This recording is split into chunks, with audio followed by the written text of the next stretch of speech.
नमस्कार, मी हर्ष दुधे आपल्या सर्वांचं आपल्या आवडत्या यूट्यूब चॅनलमध्ये स्वागत करतो। तुम्हाला माहिती आहे, या चॅनलच्या माध्यमातून मी तुम्हाला विविध प्रकारच्या शैक्षणिक घडामोडींची माहिती देण्याचं काम करत असतो आणि माहिती बऱ्यापैकी खरी आहे आणि अधिकृतच्या जवळ जाणारी आहे हे पटल्यानंतरच मी ती तुमच्याशी शेअर करत असतो। त्याच्यामुळे तुम्ही जर पहिल्यांदा या चॅनलला व्हिजिट करत असाल किंवा पहिल्यांदा हा व्हिडिओ बघत असाल तर मी तुम्हाला आवर्जून विनंती करेल की चॅनलला सबस्क्राईब जरूर करा। या चॅनलच्या माध्यमातून मी तुम्हाला शालेय शिक्षण असेल, उच्च शिक्षण असेल, तंत्र शिक्षण असेल, वैद्यकीय शिक्षण असेल, CET सेलकडून घेतल्या जाणाऱ्या विविध प्रवेश परीक्षा असतील, इंजिनिअरिंग प्रवेश असतील, मेडिकल प्रवेश असतील, नर्सिंगचे प्रवेश असतील, आर्किटेक्चर प्रवेश असतील, त्यांचे वेळापत्रक असेल, कॉलेज कसे निवडायचे, पर्याय कसे लिहायचे, असे सर्वांची इत्तंभूत 360 शैक्षणिक घडामोडींची माहिती देण्याचा प्रयत्न करणार आहे आणि माहिती ही खरी आहे आणि अधिकृतच्या जवळ जाणारी आहे हे पटल्यानंतरच मी ती तुमच्याशी शेअर करत असतो। त्याच्यामुळे तुम्ही जर पहिल्यांदा हा व्हिडिओ बघत असाल किंवा चॅनलला व्हिजिट करत असाल तर माझी एकच विनंती आहे की चॅनलला तुम्ही सबस्क्राईब जरूर करा आणि व्हिडिओ आवडला असेल तर लाईक आणि शेअर जरूर करा, कारण की या चॅनलचा एकमात्र उद्देश आहे हा जो माहितीचा सगळा मायाजाल आहे आपल्या बाजूला सोशल मीडिया म्हणा, त्याच्यावरून जी युनिव्हर्सिटी चालते, जी शैक्षणिक घडामोडी चालते सगळ्या, त्याच्यामध्ये विद्यार्थ्यांना कुठेतरी योग्य आणि खरी माहिती मिळाली पाहिजे, पालकांनासुद्धा योग्य माहितीचं वास्तव हे झालं पाहिजे आणि विद्यार्थी शिक्षण घेताना त्याचबरोबर शिक्षण घेतल्यानंतर कुठेतरी रोजगाराच्या, करिअरच्या चांगल्या त्यांना संधी माहिती व्हाव्या, याच एका उद्देशातून मी हे चॅनल सुरू केलं आहे। त्याच्यामुळे तुमचा सपोर्ट असू द्या, चॅनलला सबस्क्राईब करा। टेलिग्रामवर सुद्धा तुम्ही जर्नलिस्ट हर्ष दुधे म्हणून सर्च केल्यास तुम्ही माझं चॅनल हे सबस्क्राईब करू शकता। तर एका महत्त्वाच्या विषयाकडे आपण येणार आहोत, तो म्हणजे शिष्यवृत्ती। आपल्याला माहीत आहे की जे विद्यार्थी साधारणतः पदवीला किंवा पदव्युत्तर पदवी असे सगळे जे अभ्यासक्रम आहे, आता तुम्ही म्हणाल कोणते अभ्यासक्रम, engineering, pharmacy, architecture, BSc nursing, MBBS, BAMS, BHMS, law, BEd, तुम्ही जे म्हणाल ते अभ्यासक्रम, BA, BCom, BSc सर्वांच्या अभ्यासक्रमांना विद्यार्थ्यांनी प्रवेश घेतले आहे आणि जे राखीव प्रवर्गातील विद्यार्थी आहेत किंवा जे EWS प्रवर्गातील विद्यार्थी आहेत, जे OBC प्रवर्गातील विद्यार्थी आहेत, त्या सर्वांना कुठेतरी शिष्यवृत्ती ही गरजेची असते आणि त्यांना शासनाच्या नियमानुसार, कायद्यानुसार ही शिष्यवृत्ती मिळत असते। तर त्या शिष्यवृत्तीचे अर्ज भरण्यासाठी आपल्यात एक MHA-DBT पोर्टल नावाची यंत्रणा डेव्हलप करण्यात आली आहे, त्याला MHA-DBT पोर्टल असं म्हणतात। त्या पोर्टलच्या माध्यमातून 11 ऑक्टोबरपासून अर्ज भरायला सुरुवात झाली आहे, पण अनेक विद्यार्थ्यांना अर्ज भरता येत नाही आहे। ही सर्वात मोठी याच्यातली म्हणजे थोडी आत्ताची त्रुटी आहे। अनेकांना अर्ज भरताना तांत्रिक अडचणी येत आहेत, त्यांना OTP येत नाही आहेत, काहींना अर्जच भरता येत नाही, माहितीचं पेज जे आहे स्वतःच्या ते भरता येत नाही, अशी अनेक माहिती ह्या माध्यमातून पुढं येत आहेत, विद्यार्थी सांगता आहेत। तर काहींचे जे कॉलेज आहेत त्यांनी प्रवेश घेतले आहेत ते कॉलेजच MHA-DBT पोर्टलवर नाही, बरोबर। तर अशा सगळ्या याच्यामध्ये थोडे विद्यार्थी त्रासले दिसत आहेत, कारण की शेवटी अर्ज जर वेळेत भरला गेला नाही तर संपूर्ण शुल्क म्हणजे खुल्या प्रवर्गाचं शुल्क हे विद्यार्थ्याला भरावं लागतं। त्याच्यामुळं सगळ्या डॉक्युमेंटनिशी, कागदपत्रांनिशी, कागदपत्र अपलोड करणे, अर्ज सबमिट करणे ही सर्वात महत्त्वाची बाब आहे। मात्र ही बाब करतानाच विद्यार्थ्यांना अनेक अडचणी येत आहेत, ते सांगतात सुद्धा आहेत। त्याच्यामुळे विद्यार्थी थोडे घाबरले आहेत, थोडे नर्वस झाले आहेत, थोडे अस्वस्थ झाले आहेत। तुम्ही जर या याच्यात असाल फेजमध्ये तो आवर्जून मला सांगा, कमेंट करून तुम्ही सांगू शकता तुम्हाला काय नक्की अडचण येत आहे। पण ह्या सर्वांमध्ये एक महत्त्वाचं असं आहे की हे सगळे जे प्रॉब्लेम आहे हे MHA-DBT पोर्टलचे आहे, त्याच्यामुळे तुमच्या याच्यात काही चूक नाही आहे। हे MHA-DBT पोर्टलची थोडी त्यांनी काळजी घेतली पाहिजे की आपल्याकडे आपली सिस्टीम सुरू होत नाही आहे। मला इथे पण सांगतात लोक सोशल म्हणजे यूट्यूबवर आणि बाहेर जेव्हा मी कुठे फिरतो, बाहेर जातो तेव्हासुद्धा ते सांगतात की काही विद्यार्थ्यांचे रिन्युअलसुद्धा होत नाही आहे। म्हणजे जे विद्यार्थ्यांनी गेल्या वर्षी अर्ज भरले किंवा ज्यांनी 2 वर्ष अर्ज भरले आणि त्यांना आता अजून दुसऱ्या वर्षी किंवा तिसऱ्या वर्षी शिष्यवृत्ती हवी आहे, त्यांचं रिन्युअलसुद्धा होत नाही आहे, त्यांच्या रिन्युअललासुद्धा अडचणी येत आहेत। त्याच्यामुळं अशा सगळ्या अडचणी आहेत। तर 2 गोष्टी तुम्ही प्रामुख्याने करायच्या आहे, एक म्हणजे MHA-DBT पोर्टलला तातडीने अर्ज करायचा आहे, तक्रार नोंदवायची आहे MHA-DBT पोर्टलवर की आम्हाला आमचा अर्ज भरता येत नाही आहे।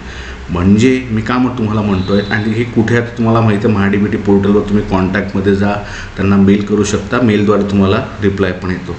काय आहे, कारण उद्या जाऊन जर काही झालं किंवा तुम्हाला विचारणा झाली की तुम्ही अर्ज भरला का नाही, तुम्हाला काय प्रॉब्लेम होता अर्ज भरायला, तर तुम्ही तो अर्ज दाखवू शकता किंवा तुमच्याकडं ते ॲक्नॉलेजमेंट राहते की मी अर्ज भरायचा प्रयत्न केला होता, मात्र माझा अर्ज भरला नाही. मी तुम्हाला तेव्हा तक्रारसुद्धा केली होती की हे तक्रार सोडवा म्हणून. त्याचा ॲक्नॉलेजमेंटसुद्धा तुम्ही मला दिलं होतं. त्याच्यामुळे ईमेलद्वारे तुम्ही तक्रार करा, फोनद्वारे तक्रार तुम्ही नोंदवा तुमची, आणि ते रेकॉर्ड कुठेतरी आपल्याकडे जपून ठेवा. प्रामुख्याने ईमेलद्वारे त्यांच्या याच्यावर करा, जेणेकरून तुम्हालासुद्धा त्याचं एक तुमच्या ईमेलवर पाहता येईल. आणि पुढं जर असं झालं की तुमचा अर्जच दाखल झाला आणि तुमचा अर्जच आला नाही आमच्याकडे, आम्ही कशी शिष्ट देऊ, तर तेव्हा तुम्ही हे जे तुमचं संभाषण आहे किंवा तुमचं जे हे अर्ज तुम्ही केले होते त्यांना तक्रारीचे, ते तुम्ही त्यांना दाखवू शकता. त्यामुळे हे तुम्ही प्रामुख्याने सर्वात आधी करायचं आहे. जे विद्यार्थ्यांना तांत्रिक अडचणी येत आहेत, OTP येत नाही आहे, माहिती भरल्या जात नाही आहे, कुठल्याही प्रकारची तांत्रिक अडचणी, त्यांनी हे तातडीने करायचं आहे. त्यांनी तातडीने एक मेल महाडीबीटी पोर्टलला टाकायचं आहे की ह्या अडचणी आणि ह्या कधीपर्यंत सुटतील, अंतिम तारीख काय आहे.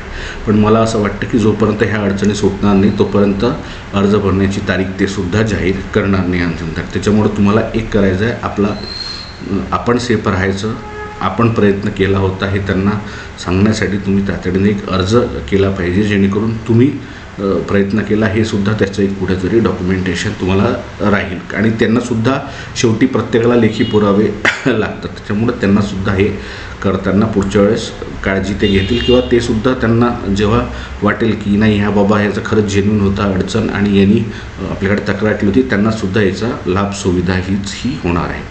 हा सगळ्यात महत्त्वाचा. दुसरं म्हणजे जे नवीन कॉलेजेस आहेत, नवीन विद्यार्थी आहेत, त्यांचेसुद्धा मला काही मेसेज आले किंवा मला बाहेरसुद्धा मी कॉलेजांमध्ये किंवा इकडे जातो तेव्हा ते भेटले, तेव्हा सांगितलं की साधारणतः जे नवीन कॉलेजेस आहेत ते महाडीबीटी पोर्टलला अपडेट झाले नाही. अतिशय बरोबर माहिती आहे, कारण की एकदा कॉलेज हे याच्यामध्ये आलं तर त्याची माहिती ही त्या विभागाकडून त्या संचालनालय जे आहे, म्हणजे ते खूप कृषीचं आहे, वैद्यकीय आहे, उच्च शिक्षणच्या अंडर आहे किंवा तंत्रशिक्षणच्या अंडर आहे, त्यांच्याकडून ते कॉलेज हे महाडीबीटी पोर्टलवर अपडेट केलं जातं.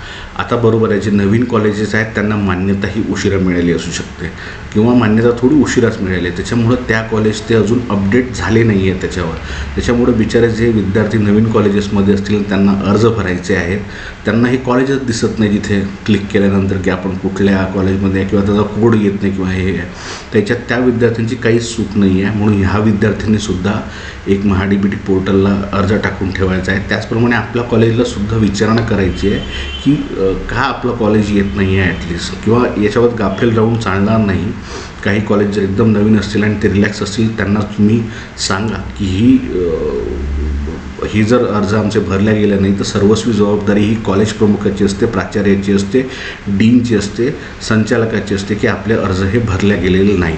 त्याच्यामुळं तुम्हीसुद्धा त्यांना पटवून द्या की याचा फॉलोअप तुम्ही घ्या आणि महाडीबीटी पोर्टलवर कसं आपलं नाव येईल आणि कशा पद्धतीने आम्हाला अर्ज भरता येईल हे तुम्हीसुद्धा फॉलोअप करा. म्हणून तुम्ही तर एक महाडीबीटी पोर्टललासुद्धा एक अप्लाय करून ठेवा, अर्ज करून ठेवा, आणि एक आपल्या कॉलेजलासुद्धा अर्ज करा, त्याची पावती घ्या की ही मुदत सुरू झाली आहे, आम्हाला अर्ज भरायचा आहे, मात्र आम्हाला अर्ज भरता येत नाही. आता कॉलेजांकडे तुम्ही अर्ज दिल्यावर तुमच्या याच्यावर ते OC किंवा सही देणार हे माहीत नाही, पण एक तुम्ही देऊन ठेवा आणि त्याची एक कॉपी पण तुमच्याकडे ठेवा की माझ्या वेळेस माझी काय चूक होती, माझ्याकडे सगळे डॉक्युमेंट होते, सगळं मी भरायला तयार होतं, पण माझं कॉलेजच महाडीबीटी पोर्टलवर दिसत नाही. तर ते होतं अपडेट. ह्या सगळ्या गोष्टी बघा मी जे सांगतो ना त्या सगळ्या सुटतात. फक्त थोडा पेशन्स ठेवा, थोडे हे ठेवा आणि काही दिवसांनी तुम्हाला ते सुटलेल्या दिसतील. मात्र तोपर्यंत आपण आपली जी जबाबदारी आहे ती पाडायची आहे. आणि साधारण काय मेल करायला तुम्हाला काय वेळ लागतो, 10-15 मिनटं लागतील. 2 मेल करा, एक कॉलेजला करा, एक तुमच्याकडं.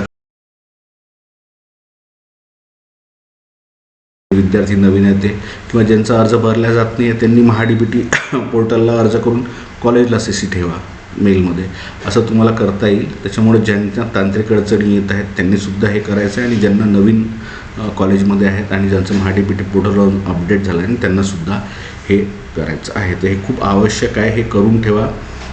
अर्ज सगळ्यांचे भरले जातात प्रामुख्याने, त्याच्यामुळे तुम्ही एकदम अस्वस्थ किंवा एकदम नर्वस होऊ नका. अर्ज भरण्यात येतात, हे तांत्रिक अडचणी आहेत, त्या तांत्रिक अडचणी लवकरच दूर होतील आणि तुम्हाला सर्वांना अर्ज भरण्याची संधीही मिळणार आहे. मात्र एक आपली जबाबदारी आणि आपण एक केअरफुल आपण व्यक्ती म्हणून, स्टुडंट म्हणून आपण हे करायला हवं. ते मी तुम्हाला माहिती सांगितली. बी पॉझिटिव्ह. होईल. अर्ज सगळ्यांचे भरले जाईल. फक्त अर्ज आठवणीने भरा, कारण अर्ज भराल तरच शिष्यवृत्ती ही मिळते. तर अशाच नाविन्यपूर्ण शैक्षणिक घडामोडींसाठी आपण भेटत राहू. त्यासाठी तुम्हाला एकच विनंती, चॅनलला सबस्क्राईब करा. आणि माझी फक्त सर्वांना एक विनंती आहे की आपल्या आजूबाजूला जर 12वीचे विद्यार्थी असतील त्यांच्यापर्यंत हे चॅनल आणि हे व्हिडिओ पोचवा, कारण त्यांनासुद्धा आता CET परीक्षा द्यायची असेल तर त्या CETची मदत मी त्यांना निःशुल्क मोफत करणार आहे. ते ज्या CET देणार आहेत, आर्किटेक्चर, इंजिनिअरिंग, नर्सिंग, MBBS सगळं मोफत मार्गदर्शन आणि माहिती देणार आहे. त्याच्यामुळे त्यांच्यापर्यंतसुद्धा हे पोचवा आवर्जून. तर अशाच नाविन्यपूर्ण शैक्षणिक घडामोडीसाठी भेटत राहू. एकच करा, चॅनल सबस्क्राईब करा आणि मोफत माहितीसाठी आणि योग्य खऱ्या माहितीसाठी भेटत राहा चॅनलला. आवर्जून आपल्या आजूबाजूच्या 12वीच्या विद्यार्थ्यांपर्यंत याची माहिती तुम्ही पोचवा, लहान बहीण भावांपर्यंत पोचवा, जेणेकरून त्यांनासुद्धा शैक्षणिकदृष्ट्या हा फायदा होईल. आपल्या सगळ्यांचे सहकार्य असंच राहू द्या. भेटत राहू. तोपर्यंत धन्यवाद.